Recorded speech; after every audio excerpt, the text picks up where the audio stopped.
hate when it's crooked. It's still kind of crooked, but oh well. It's not terrible. Yes, it is. Oh, it's annoying when it's crooked. See, look, it's off tilt. That's all right. Anyways, I'm gonna try to make it not. So that's not terrible. Okay. It's not great either, but I'll live. Hi, guys. So, hi, Brad. How are ya? All right, now I'm hot already, so I got to take this off. Hi, guys.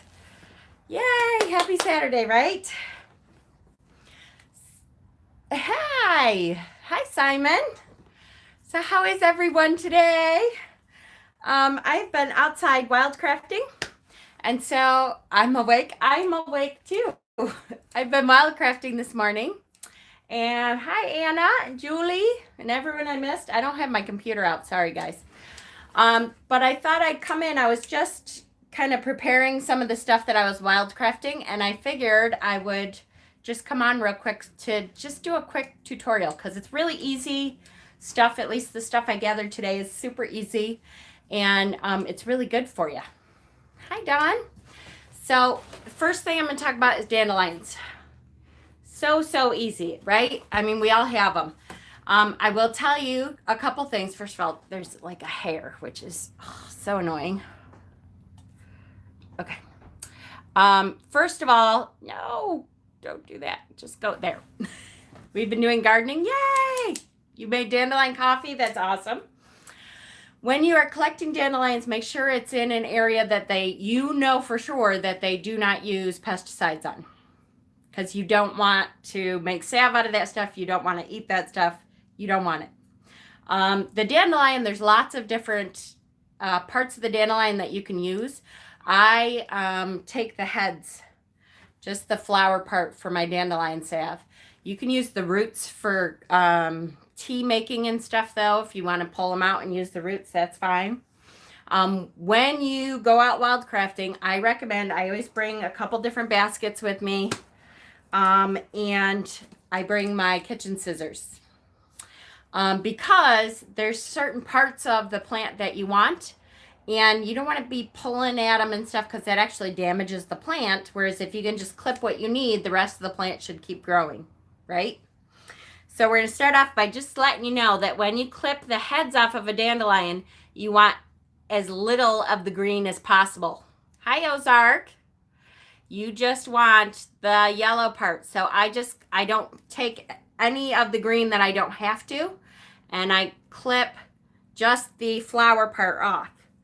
And it depends on what you're making. So I'm doing my dandelion salve this year, which I didn't do last year.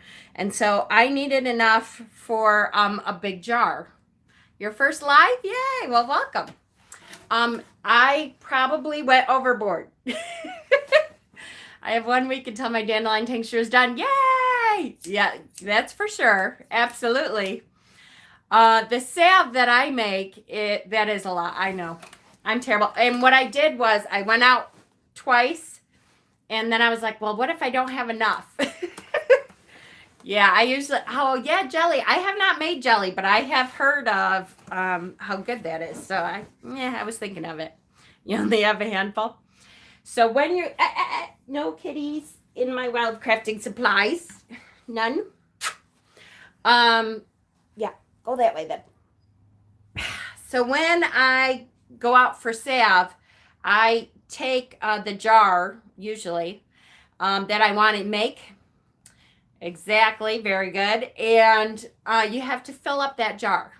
So I have quite a few, and I'm sure that it will be more than enough for my salve, and I'll probably make something else with it. Tincture. The tincture is really good too. The salve I use it's great for arthritis pain. It's great for like sore muscles when you've been out working out or working in the garden or something. You have sore muscles. I rub it on my feet. It's good for chapped hands and feet and stuff. In the winter, I love it. Jelly and wine. Hey, perfect. So, yes, this is plenty. When I went out to find my dandelions, come on. There you go. Hi, Laura. I hit the jackpot, though, because I also found, you guys know what these are? This is called purple dead nettle. So it's a kind of nettle that isn't a stinging nettle, and it's considered a weed in most places, but it's really good for a lot of things. There's another thing that it's also called. Yep, dead nettle. Yay! It's also, there's a plant that's very similar to it that's called like handbit or henbit. The way that you can tell the difference, just so you know, now I don't know if we're going to be able to do this, my lovely phone, is the stems on these are actually square. Oh, wait, maybe the end. You can see the end. They actually have corners. It's actually a square stem. Yes, henbit. And henbit is not square. The stems are round.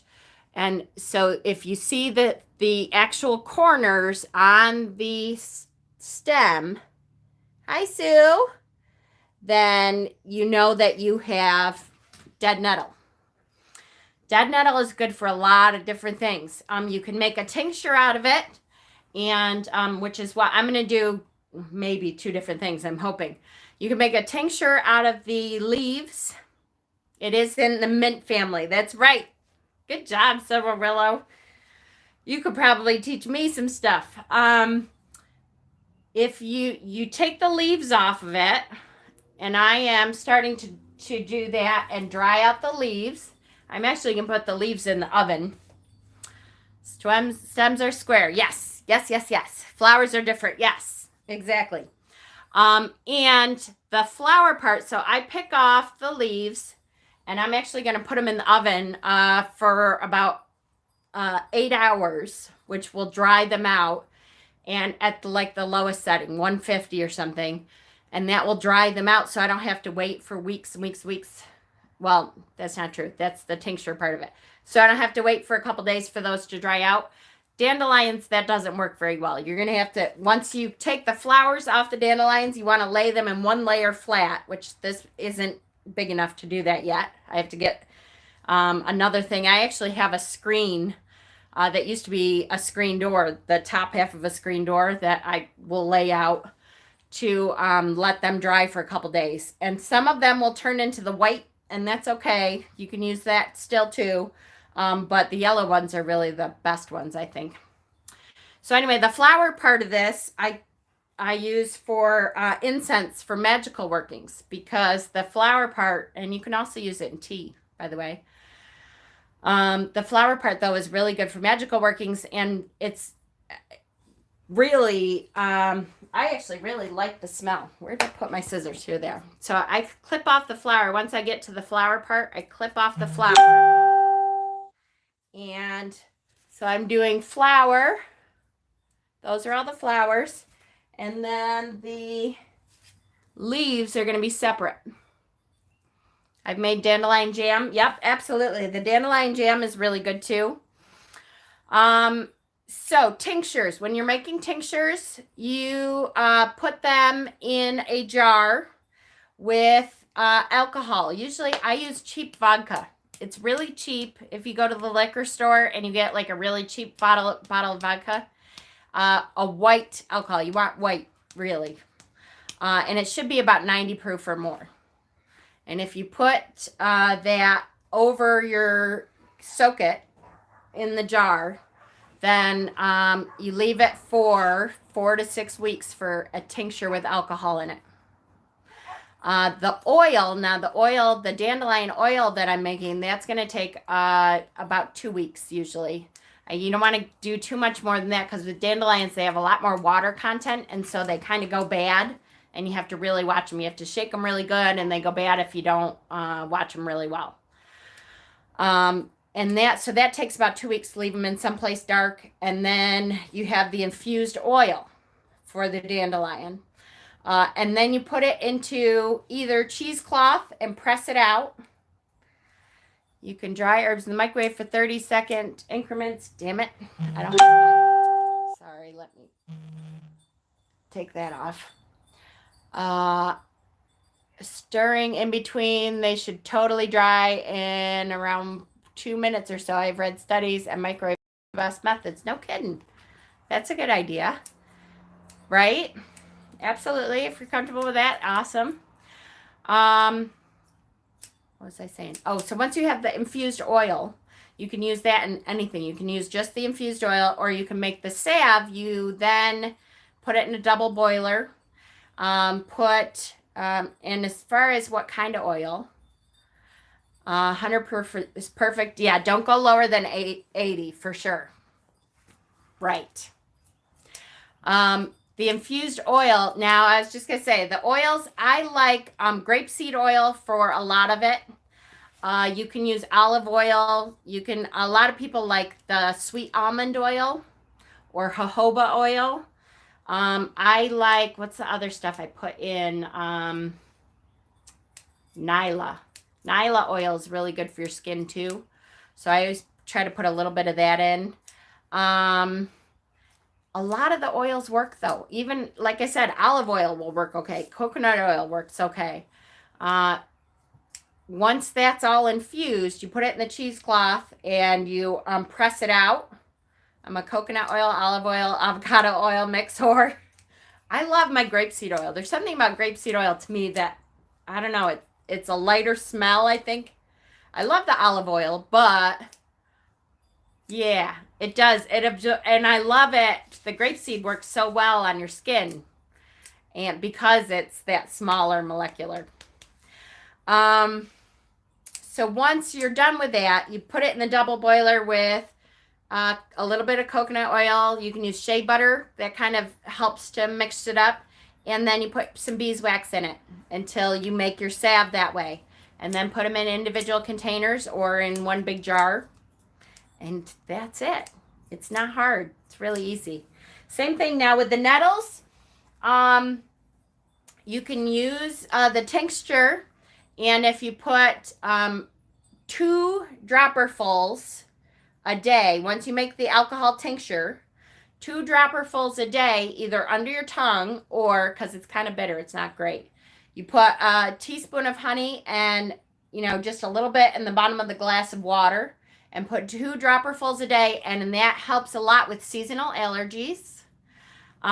If you put it in your tea, it's really good for your kidneys, although I wouldn't drink it every day because you can go overboard, and it can, like Brad said, he's going to poop really well. Well, same thing with the dead nettles. It also can be a diuretic. So just, like with anything, just be careful. You don't want to use too much of it, especially if you don't know ahead of time how much of it does what. But that is with the leaves of the dead nettle, purple dead nettle. And the flower parts, I dry out and put them into my midsummer incenses, which smell really good after they've dried out. So yay, that's it. I just wanted to come on quick and give you a little tutorial to say what you can do with some of the stuff that's in your yard. I do recommend too, there's an app called, and shoot, I was going to really try to look at it beforehand. It's called Plant Snap, I think it is. That you can take a picture, you get in really close to the flowering part of the leaf, and you can take a picture of that plant, and it will give you suggestions as to what that plant is. So when you go wildcrafting now, technology helps way more than it used to be. You just had to study it in books and all that kind of stuff. Isn't that recommended to start with a couple drops a day and build up as you come more? Yes, that's true. Except with the allergy thing, I'll tell you, 2 dropperfuls, as long as you're diluting it with the honey and water, it's okay. Because it's really, really good for your allergies. And that's going to take about 2 weeks to really get in your system well. I do too. I love doing natural products. And there's so much in our yard that we don't even know we can use. And if you have that Plant Snap thing, you really, it's a pretty good app. It'll give you a couple different suggestions if it's not sure, so that you can really look at the leaves. It'll tell you, like I'm sure it would tell you the square thing with the, the stalk of it is a square instead of the round. Right? I know. Me too. My poor son has a hard time with allergies for sure. So what would you recommend for a person who does not have allergies? Aha! If you don't have allergies, you can still, I'm going to make some of it into a salve. The salve is really good for cuts and bruises. The antiseptic that I just said to make with the alcohol, that's good for cuts, although because it's made with alcohol, ouch, be careful. But it's really good to get rid of bruises and stuff too. Anytime you have, like I have psoriasis on certain patches of my skin, it's really good with, yes, it is a safe rule of thumb. That's true, Brad. In general, start with a couple drops to see how it does. Absolutely. In case you're allergic to something too, you don't want to. But psoriasis, stuff like that, dead nettle, that's good for that. It will kind of calm the skin. So you can use that. Same with the dandelion. I love dandelion salve. I make a lot of it when I make it. So it lasts a year or so. And it will last usually all year with the beeswax mixture in there. It's not bad at all. And it lasts, for about a year. I've given it to my aunt for her dogs. It really helps actually with her dog's skin. So, yay. Just to give you some ideas, try that Plant Snap app too, and then, you kind of go looking around what you have around and figure out, hay fever, environmental allergies is worse than a bad cold. I know it. My poor son has the same thing. And so actually that's why I was thinking when I found the nettle, yay, I can make some for him. That app, technology today, we can use technology to help us go back to simpler times and use more natural products too. Make our own products. I always have beeswax on hand to do stuff like that. Calendula salve is good for cuts. Absolutely. Absolutely. And then, if you can get that app and kind of learn more about what you have out and around you, then when next year comes along, okay, now I can look for this stuff that comes along. Red clover is good for a lot of stuff. I try to get my red clover. That's usually more towards June, the end of June, July. So it's really a good idea, guys. And it anytime you can go more natural with stuff, to me, that's better too. I'd much rather make my own something and I know everything that's in it than try to pronounce some of the crap that they put in there, right? Absolutely. So, yay. I'm glad to see everyone today. And just be sure that where you're taking from, is poke root is a dangerous lady, but my go-to when sick. Elderberry. I love when I can find, I know on some of my walks, I know where there's some wild elderberry bushes. So I love my elderberry is always my go-to. I try to make cough syrup when I find it. So, yes. Try to make as much as you can at home. It's much better for you. All right, guys. I know I need to grow some too, so I know. But with New York, we have such a short growing period that I have to kind of wildcraft what I can. I love you guys. I'm glad you came on to join me real quick. And, look around in your yard. Hi, Astra. And see what you can make on your own. You're welcome.